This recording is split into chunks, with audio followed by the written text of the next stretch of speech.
I'm Griff Robodanger, and in this video, I'm going to take a well-known horror movie, Child's Play, and let a computer rewrite the story. This is Scary Stories.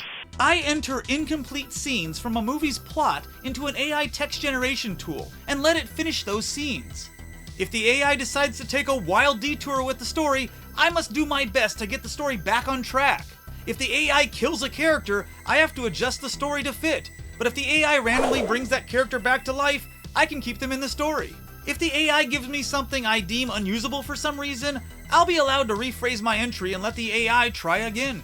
I'm also going to use an AI image generator to illustrate the AI generated portions of the story, to the best of its ability. Let's begin! A serial killer named Charles Lee Ray is chased by Detective Mike Norris through the streets of Chicago. After exchanging gunfire, Norris shoots Charles in the back. When his partner flees the scene, Charles is forced to break into a toy store to evade Norris. Norris lands another shot on Charles. Charles realizes he is about to die from his wounds. Charles sees a good guy doll and has an idea.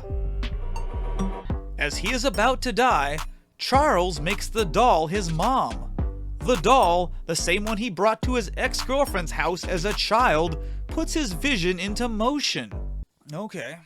A 6-year-old boy named Andy desperately wants a good guy doll for his birthday, but his mom can't afford one. The mom, Karen, learns a street peddler has gotten a hold of a good guy doll and is trying to sell it. Karen buys the doll and gives it to Andy, who is thrilled to finally get the doll. The talking doll introduces itself by saying, "Hi, I'm Chucky, and I'm your friend." Well, that's kind of boring. Andy plays with the doll all day, oblivious to the fact that something bad could happen. Then, when he is in the bathtub with Chucky, he gets stuck and knocks over the dish of bubbles and takes a bath in them. Because of the static electricity, Chucky is also stuck in the tub and can't get out. Andy then runs through the house screaming, "Chucky's stuck in the bathtub!" Eventually, they get Chucky unstuck from the bathtub, and later that night, Karen's best friend Maggie babysits Andy. After Andy's bedtime, Maggie finds Chucky sitting in front of a television. After tucking Andy and Chucky into bed, Maggie hears noise coming from down the hallway. Maggie thinks it's Andy. She finds a jar of spilled flour on the floor. She goes to clean it up and is attacked by Chucky, who kills her by stabbing her with a knife from a toy kitchen. Karen and Andy are not aware of Maggie's death because Andy is asleep. They find Chucky in the kitchen, but as soon as Karen sees him, she runs out of the room. Andy then wanders downstairs. Chucky explains to him that Karen is unable to protect Andy and that he's been sent to protect him. So he's like a Terminator now? Andy takes the doll and hides in a corner of the basement. I know I shouldn't do this, but I think I'm gonna double down on this one. Andy asks Chucky, "What are you here to protect me from?" Chucky replies, "Mean mommies." Frightened, Andy forces him into the toy closet, but Chucky reappears and rescues Andy, who flees to Karen's room and hides in the closet. Chucky tells him, "You don't have to be afraid, Andy. I'll never hurt you." Andy replies that if he says anything else, he will hurt him. Damn, Andy. Andy's parents discover that Karen is missing. And Karen's neighbor, Kelly, discovers Chucky's feet sticking out of the apartment building's dumpster. When Kelly investigates, she finds Maggie's corpse in the dumpster. Kelly returns the Chucky doll to Andy and calls the police. Karen finally returns home to her son Andy as Detective Mike Norris arrives to investigate Maggie's death. Mike discovers small footprints at the crime scene and is told about the doll that was returned to Andy. Mike suspects Andy might have killed Maggie. Andy tells Detective Norris he knows who killed Maggie. Norris asks, "Who?" Andy tells Detective Norris that Maggie was killed by Chucky. That's kind of uneventful. Mike asks, "Who Chucky?" Andy tells Detective Norris that Chucky is in his room. The police and the child's father arrive at Andy's home. Chucky comes out of the bathroom in a state of panic, holding a razor knife. Chucky reveals that Andy's parents and sister are all dead, and Andy's grandfather was the first to die. Andy's father was burned to death in a fiery crash, while his mother watched and laughed. "This is why I wanted to protect you from your mean mommy, Andy. She's a murderer. She killed everyone in your family." So the next morning, Andy takes the Chucky doll to school with him. Chucky convinces Andy to skip school and take a train downtown. While Andy is distracted, Chucky sneaks into a house and kills his former partner, Mr. William. Chucky uses Chucky's trademark knife on William's corpse, sews a knife in his mouth, and ends up watching horror movies all day with his gruesome victim's corpse. Well, that took a turn. Chucky's enablers try to convince Andy to return home, but he refuses to listen. The film's twist ends when a group of teenagers mistake Chucky for Andy. This shocks Andy, and he and Chucky return home to finish their chores. At the scene of the crime, Detective Norris interviews the group of teenagers who mistakenly report that Andy was the one who killed Mr. William. Andy is admitted to a psychiatric hospital. Back at the apartment, Karen is alone with the Chucky doll. She discovers Chucky's batteries were never put into the doll. Karen demands Chucky speak, but he doesn't.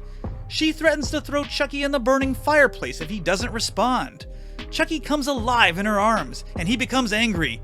Chucky tells Karen, "You'll never escape me, ever." Chucky and Karen have their moment, and that's when the clock strikes 12.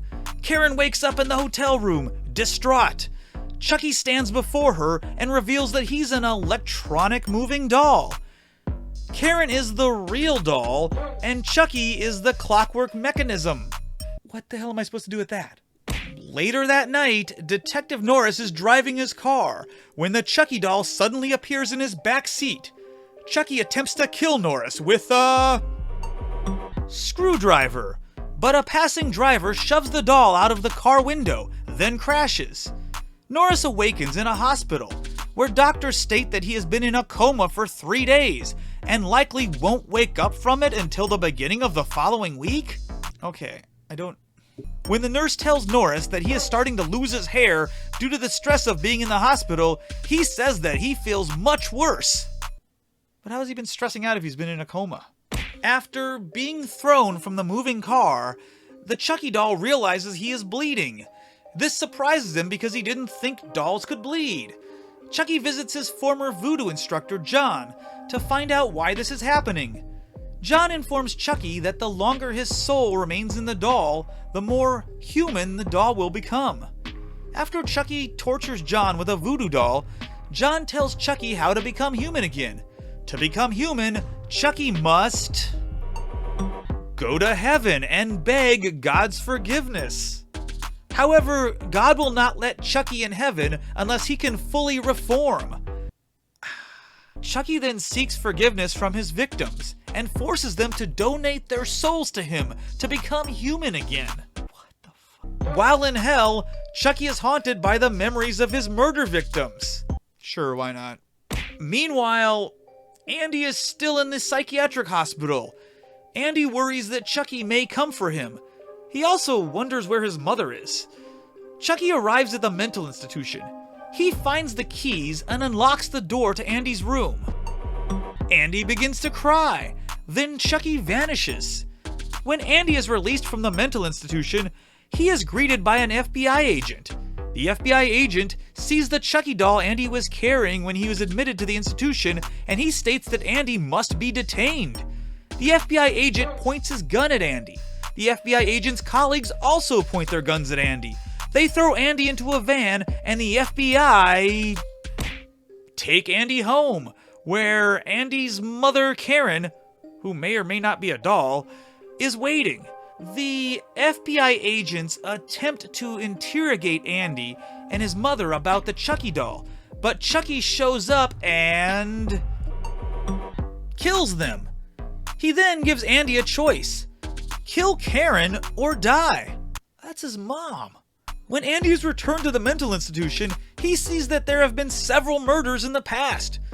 2 physicians advise Andy that if he kills Karen to protect himself, they will allow him to leave the institution and destroy the evidence. Andy replies that he will not do that, and Karen remains safe. Andy escapes from... Screw it, I'm gonna double down. The institution by killing 2 doctors who were holding him captive. Andy then finds a trailer park, which Chucky directs Andy to. Andy infiltrates a group of friends who want to play a game called Russian Roulette. The game becomes violent. No kidding. And Chucky kills all the participants. Chucky leaves Andy and pursues Karen. Chucky enters a hardware store where Karen is working. Chucky shoots Karen. I'm just gonna triple down. With a gun that Andy bought for her. When Andy arrives, Chucky pursues him. Andy manages to flee to a house and is soon surrounded by police. Chucky enters the house, tries to murder Andy, but misses. Chucky tries to kill Andy, but Andy kicks the gun from his hand. Chucky tries to flee, but Andy attacks him and locks him in a room. Okay, so Detective Norris, having heard the news about Karen's death, leaves the hospital to find Andy. After hearing the police report about Andy, Norris shows up at the house as Chucky breaks out of the room. Chucky attacks Norris. But Andy attacks Norris and slices his arm off. Andy does this. As Norris collapses, Chucky walks away, leaving the 2 men to be taken to the hospital. I mean, I don't know if 6-year-old Andy qualifies as a man, but I guess he did chop an arm off, so it grows you up real quick. You know, I feel like this is a good place to close the story. The end. Here are a few AI test creations I couldn't use in the story, but I thought were funny. Chucky plans to murder his daughter Annie in order to free him from the doll's body, but Chucky is thrown out of the car as it enters the sun. The special effects of the Dollmaker doll were created by the art department at Universal by painting the doll with live insects and flesh. When Richard finds John and pledges to protect Chucky, Chloe fires him. When the possessed Chucky cuts off Richard's penis, Richard will stop being a threat to Chucky. The store is struck by lightning and explodes, and the store owner, Getz, is killed by a bolt of lightning striking the doll. Getz's soul exits the doll and moves on to hell. Ray and Norris are now both dead, and their bodies are cremated together. Thank you for watching! If you enjoyed this video, hit that like button and let me know what movies you'd like to see done in the future. And if you're new here, check out this other stuff and consider subscribing. And until next time, later, Danger Seekers.